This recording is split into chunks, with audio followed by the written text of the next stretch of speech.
since the 17th of December we have been in the immediate countdown, and we have several things that change in the liturgy, one of which is the more solemn Vespers with these ancient O antiphons, which strangely enough have carried on actually even outside the parameters of our Catholic literature.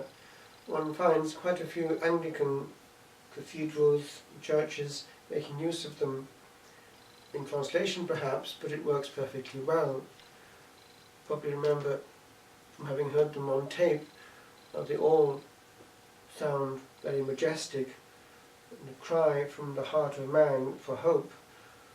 Today it would be O Oriens, O Orient, O rising sun, O Oriens, and on it would go, chosen for a reason which you can work out if you think what day it is. In fact, in this area it's quite an important day because of the phenomenon of the ray of light that comes down the shaft in nearby New Grange. It works perfectly as long as, of course, the sun comes out, because in Ireland that's not always evident, but it works if it's visible. It just is marvellously calculated. How, we'll never know. And so this winter solstice is marked and has been marked from time immemorial. In many of the ancient places of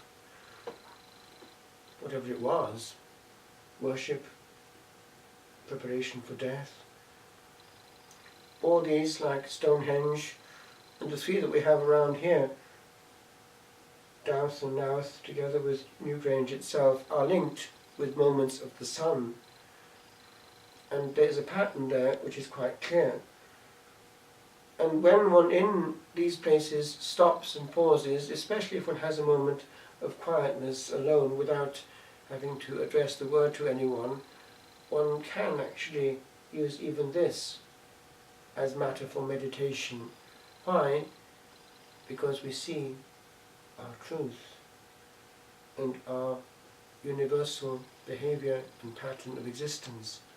We're all in this together, like ants crawling on the earth for a day or two and going into nothingness, apparently at least, because that's what it was for them, who had no hope, and their life was short, very short actually, and they gave a lot of energy to doing something which would last after them, and they might not see its completion.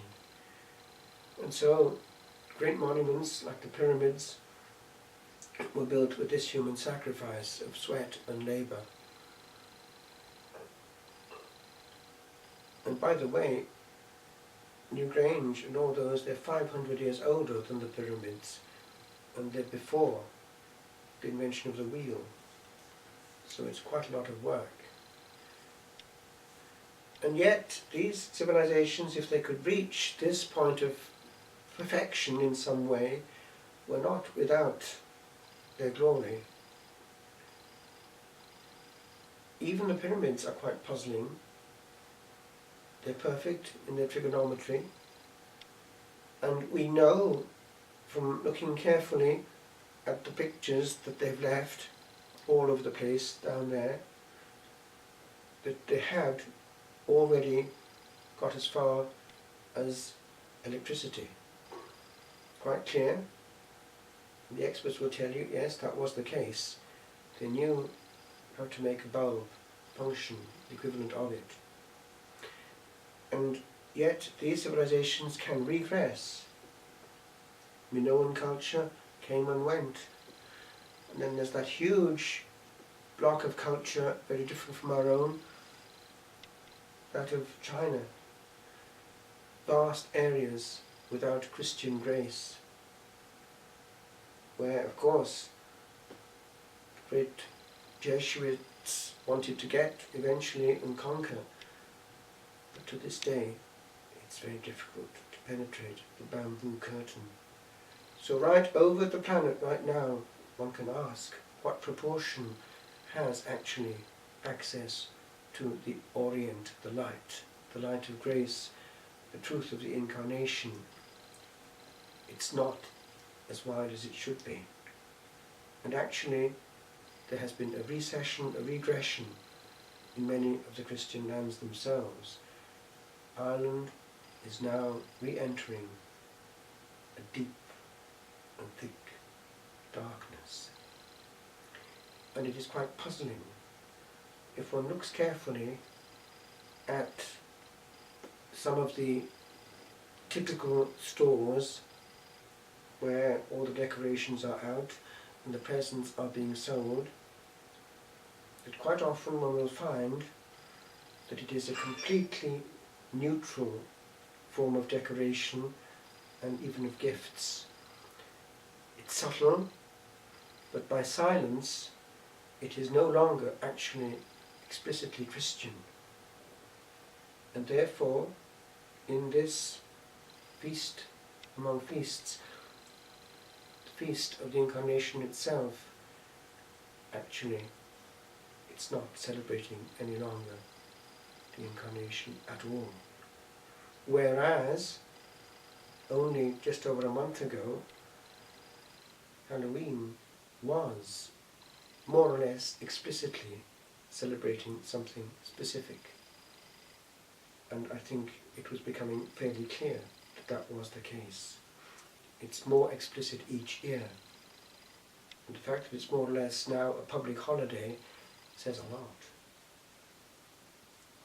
And so, we, this Christmas, need to stand and pause and ask ourselves, in practice, what does Jesus want me to do?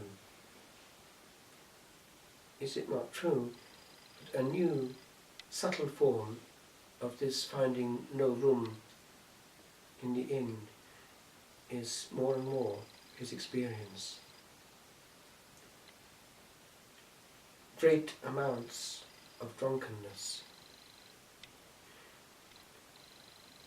much waste of human resources, financial and even personal,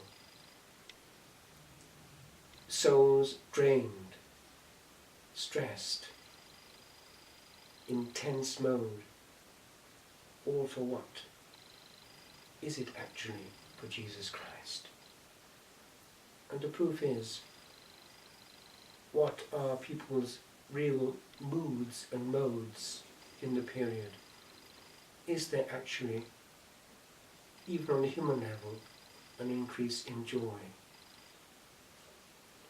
Let us learn the blessing of using what actually is there at our fingertips, the joy of very little,